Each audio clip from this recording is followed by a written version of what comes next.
ربکم الذی خلقکم، اے تم اپنے رب کی عبادت کرو جس رب نے تمہیں پیدا کیا ہے، جس رب نے تمہیں اس دنیا کے اندر پیدا کیا ہے،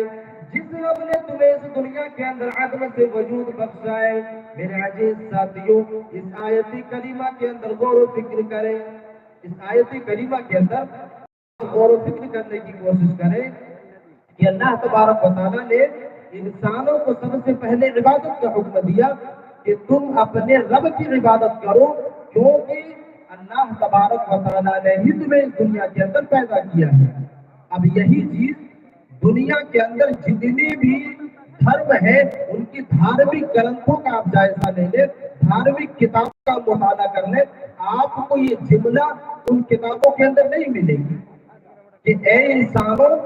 میں نے تمہیں پیدا کیا ہے اس لیے تم میری عبادت کرو۔ لیکن اللہ تبارک و تعالیٰ نے انسانوں کو پیدا کیا اور اللہ تبارک و تعالیٰ نے بے بانگ دوہری اعلان کیا کہ اے انسانوں، اے دنیا کے اندر زندگی گزارنے والے لوگوں، ہم نے تمہیں پیدا کیا ہے اس لیے تم میری عبادت کرو۔ اللہ تبارک و تعالیٰ اس آیت کریمہ کے آگے بیان فرما رہا ہے، یا ایھا الناس اعبدوا ربکم الذی خلقکم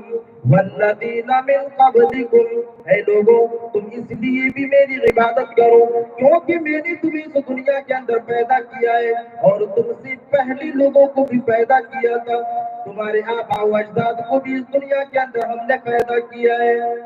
اللہ تبارک و تعالیٰ نے ان چیزوں کو بیان کرنے کے بعد کہا کہ تم اس لیے میری عبادت کرو۔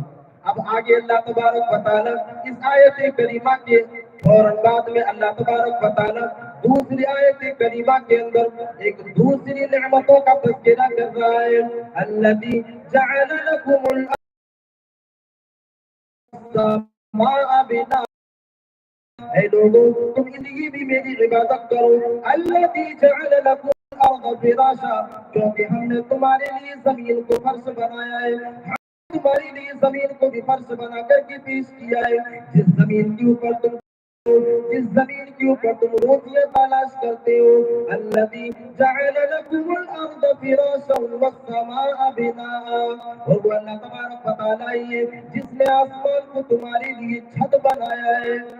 وَأَنزَلَ مِنَ السَّمَاءِ مَاءً، اور پھر اللہ تبارک و تعالیٰ اسی آسمان سے تمہارے لیے بارش کو بھی نازل کرتا ہے۔ اللہ تبارک و تعالیٰ تمہاری ضروریات کے مطابق اسی آسمان سے بارش کو بھی نازل کرتا ہے۔ الذی جعل لکم الارض فراشا والسماء بناء وانزل من السماء ماء فاخرج به من الثمرات،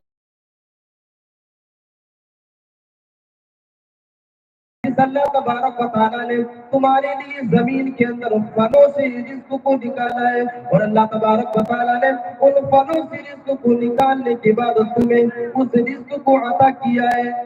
اللہ تبارک و تعالیٰ نے عبادت کا حکم دیا تو ان تمام کے تمام چیزوں کا تذکرہ کر دیا کہ یہ چیزیں میں نے تمہیں عطا کیا ہے، تب اللہ تبارک و تعالیٰ نے کہا کہ تم اس لیے میری عبادت کرو۔ میرے عزیز ساتھیوں، آج ہم دنیا کے اندر دیکھتے ہیں کہ ایک انسان اللہ تبارک و تعالیٰ کی عبادت سے روگردانی کرتا ہے، اللہ تبارک و تعالیٰ کی ذکر سے روگردانی کرتا ہے، اللہ تبارک و تعالیٰ کی عبادت سے اعراض کرتا ہے، اور اللہ تبارک و تعالیٰ کے سامنے سجدہ کرنے سے انکار کر دیتا ہے۔ میرے عزیز ساتھیوں، اللہ تبارک و تعالیٰ نے اسی قرآن مجید کے اندر ہم سے پہلے قومیں جو اس دنیا کے اندر اپنی زندگی کو گزارا کرتے تھے، اللہ تبارک و تعالیٰ نے ان قوموں کا تذکرہ اسی قرآن مجید کے اندر کیا ہے کہ ان لوگوں نے جب اللہ تبارک و تعالیٰ کی ذکر سے اعراض کیا، جب ان لوگوں نے اللہ تبارک و تعالیٰ کی وحدانیت کی گواہی دینے سے انکار کر دیا، جب ان لوگوں نے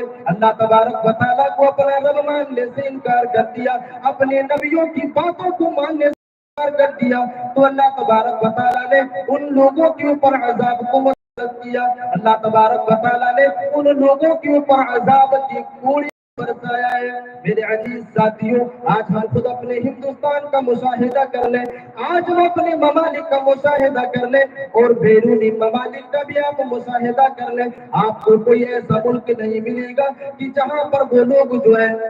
آسمانی عذاب یا پھر آسمانی عذاب یعنی نیچر کی جو عذاب ہے